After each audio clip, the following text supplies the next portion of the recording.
Hi everybody. Welcome to part 4 of Creating Relationships You Love. This section is all about how to love even when it's hard. How do we show up in love? How do we feel love? How do we act loving? How do we create a relationship that we love even when it's hard, even when there's conflict, even when we are not sure if we're able to get out of the rut that we feel stuck in of negativity, or the cycle of negativity that we feel stuck in. And so that's what this whole section is going to be about. And so in this introductory video, I just want to introduce this topic. I want to talk a little bit about why it matters. And there's 2 principles that I want to briefly introduce to you that are important to understand before we move into the worksheet on how to love even when it's hard, and how do we get ourselves through the obstacles that are blocking us from being able to show up in a relationship the way we want to, or to being able to create the relationship that we want, and how are we able to get back to a place of love, or at least something more neutral like curiosity, or self-love can be really important as well when you're in a really intense conflict or going through a really rough patch in your relationship. There's a lot to cover here, and so we're going to save that for the worksheet and for the one-on-one sessions, but for right now I just want to talk about why this matters. So the thing about loving, being a loving person in a relationship even when it's hard, is that it's better for us. I really want to make this distinction is in that we all want to feel love, right? We want to feel loved, and we want to give love. Love is amazing. Love feels amazing. It's sort of the goal, right? When people talk about happiness, but a big part of happiness is feeling this emotion of love, right? And of feeling loved in return. And so it's so powerful to realize and really recognize that love is something that we can create ourselves, regardless of what's happening with our partners. And so we've talked a lot about what does it look like for us to be in control? What does it look like for us to release the things that we cannot control and to take control over the things that are within our circle of influence? And love is most definitely one of those things, because all of our feelings, F stands for feelings here, all of our emotions, all of our feelings are always something that we are responsible for, right? Responsible means able to respond, response able. And so I am able to respond even in a shitty situation. I am able to respond in a way that is loving. And that does not always mean loving someone doesn't always mean staying with them. Loving yourself doesn't always mean staying, and loving yourself doesn't always mean leaving. There's a lot of conversation that we can have around that, and when we get to week 6 or part 6, we're going to talk about when to leave and when to stay, and how do we make that decision from a place of love. And I've said 1,000 times over, this doesn't always mean that you feel positive emotions. There are times I want to feel angry, there are times I want to feel sad. So we get to feel however we want. That's really important to know. There's no point in shaming yourself or in judging yourself if you're having a time where you're feeling a negative emotion. There are times that I want to feel negative emotion. And this is something that we're going to talk about, is that contrast is so important in life, right? This is not just about rainbows and daisies. Loving people is not always about rainbows and daisies. Sometimes loving people requires telling a hard truth. Sometimes loving people requires leaving. Sometimes loving someone requires humility or an apology. Sometimes loving someone, it looks like cleaning up a mess you didn't make. Sometimes it looks like recognizing that the house isn't as tidy as you would want it, but you're going to curl up in bed and read that chapter in that book with your partner that you've been reading together, because that's what they want to do. That's what you're supposed to do tonight. That's on what was on the agenda, and so you're going to let those other things go, even though it's not your ideal, right? And so sometimes that's what love looks like. Sometimes it looks like making a sacrifice. Sometimes it looks like having a hard conversation, or asking for help. There's a huge spectrum of what love can look like. It's just really important to recognize that there's always choice here, right? And so this isn't about shaming anyone that's not feeling love right at the moment. Wherever you're at is okay. The conversation that we always want to have is, are you happy with where you're at? Is it what you want to be feeling? If you're in a place where you want to be angry, then be angry. If you're in a place where you're feeling really emotionally exhausted, because you've just been carrying this anger or this resentment for so long, and you're really ready to put it down and move on to something else, but you're just not quite sure how, that's a totally different conversation, right? It's when we get ready that we want to feel something different. We're tired of feeling all the negativity. We're tired of that negative cycle, and we want a new pattern. And so we just want some guidance about how do I step back into something at least more neutral, maybe like curiosity, and perhaps maybe even something positive like love or compassion. How do I do that? And that's part of what we're going to talk about as we move forward, okay? So, love is always a choice. It's always an option if you want it. And we're going to talk about how do we get there. The reason it matters is because we're the ones that reap the benefit of feeling love. When I am feeling loving towards someone, I'm the one that feels good. It feels good for me to feel love for someone. Even if I'm making a hard choice, even if I'm making a difficult decision to leave a partner, or maybe I'm making a decision not to leave a partner, but I'm going to set some firm boundaries. I'm going to restructure our relationship. Maybe I'm making a choice to have a hard conversation, right?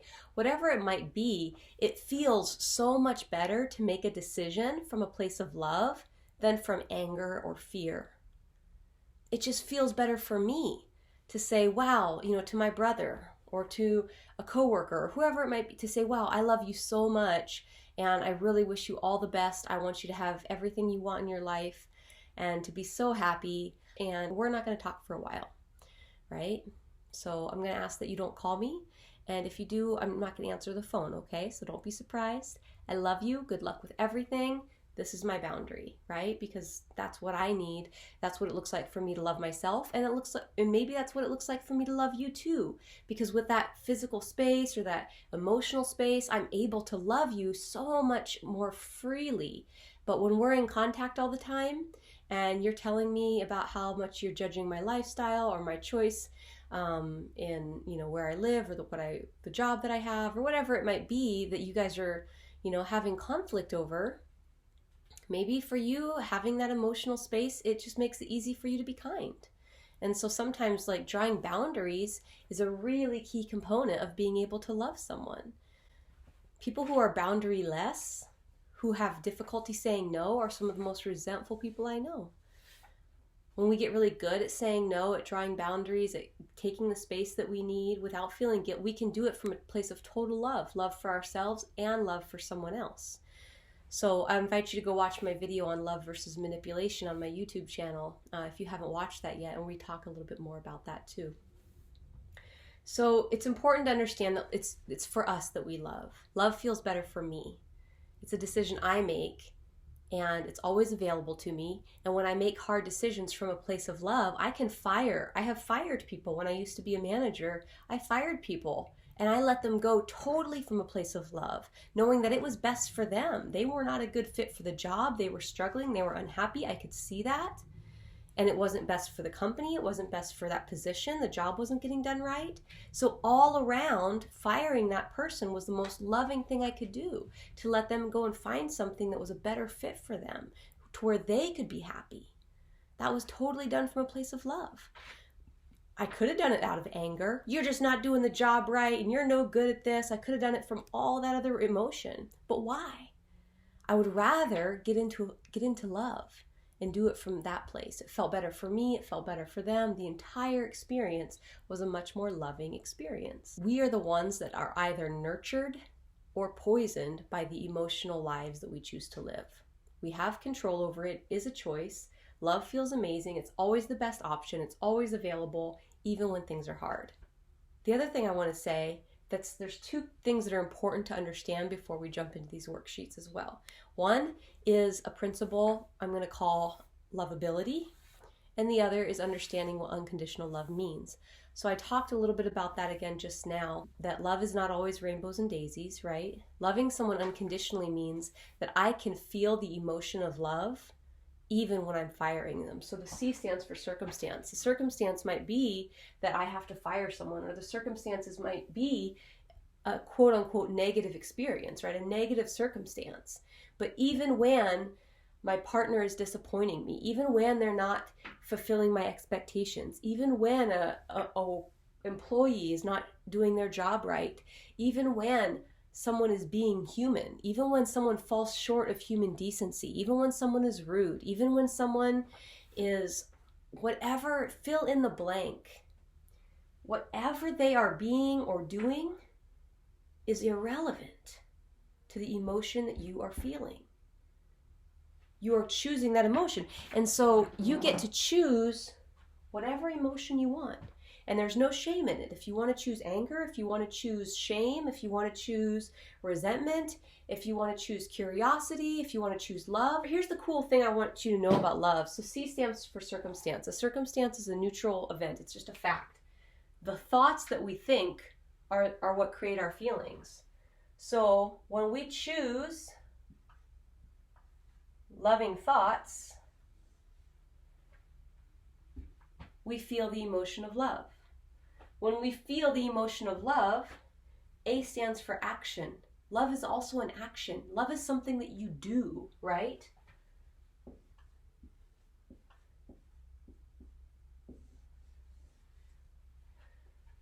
No matter the circumstance, drunk husband, dirty house, lost my job, got laid off, right? Pink slip in the mailbox. Whatever the circumstance is, someone said, fill in the blank of the words they said. You're no good at this. You know, whatever might have something, maybe they said something that you felt like was rude or disrespectful. Whatever that circumstance is, it does not matter. Because you can always show up in love if you want to. You don't have to. But if you want to, I'm going to show you how. Love is something that can show up in our thoughts. We think loving thoughts. When we think loving thoughts, we feel the emotion of love. When we feel the emotion of love, love is also an action. Like I said, love is can look like cleaning up a mess you didn't make. Love can look like, setting a boundary around somebody who's saying things that you're not okay with. What's the result you get when love shows up in every part of your life? You get loving relationships. So that's the part about unconditional love that is so important to understand, is that it's not based on condition. That love can look a lot of different ways, and it's not based on their behavior. It's based on your choice, what you choose to do. Are you choosing to think loving thoughts? Are you choosing loving actions? And the thing that's so cool about this is when we start to learn to love other people unconditionally, we love ourselves unconditionally as well, right? We begin to realize that, wow, like I'm also worthy of this kind of love. It doesn't matter what I do, how I show up, my behaviors they don't take away from my lovability. And this is where we're going to talk a little bit about lovability. Your lovability is fixed. It is 100% from the moment you were born, from the day that you were brought into this earth, you were 100% lovable. You are currently 100% lovable, 100% worthy, 100%. There's nothing that you can do to make yourself more lovable. There's nothing you can do, not a single thing. There's no amount of money that you can make. There's no amount of work that you can do on yourself. There's no amount of therapy you can attend. There's no amount of weight you can lose, muscle you can gain. There's no amount of material goods. There's no amount of degrees that you can earn. There's no amount of anything that you can do. There's nothing you can do to make yourself more lovable. You are 100% lovable, exactly the way you are, and you always have been, and you always will be.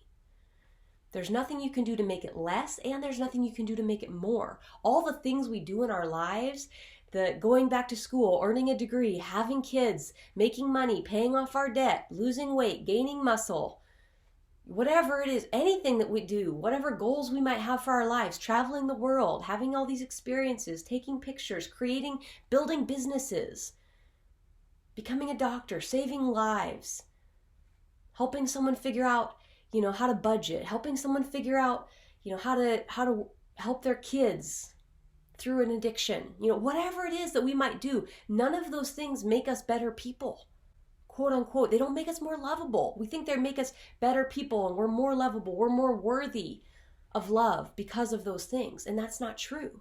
We are 100% worthy always, no matter what.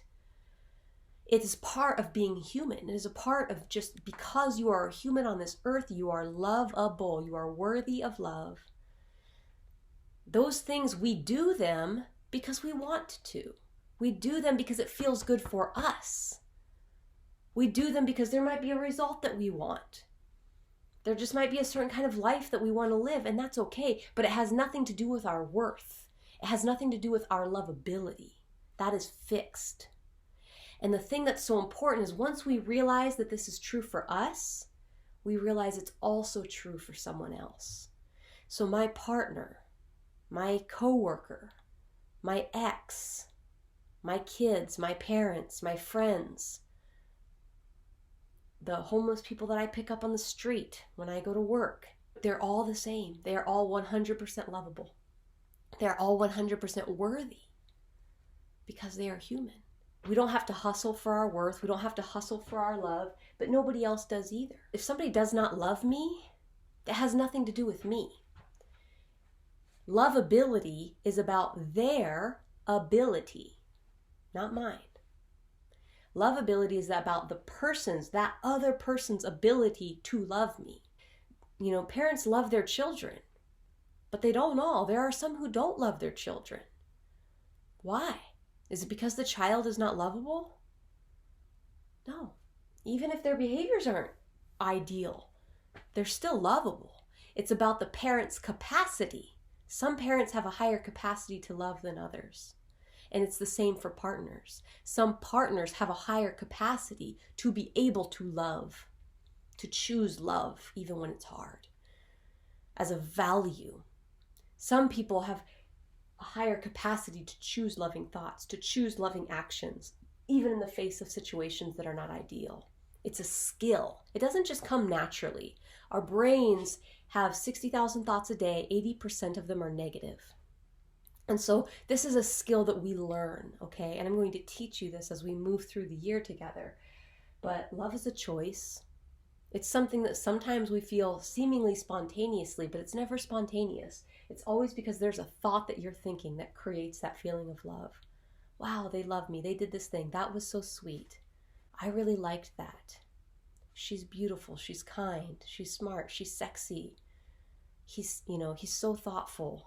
Whatever it might be, I don't know. It's different for everybody. The point is that there are loving thoughts going through your head when you feel that emotion. So just notice that.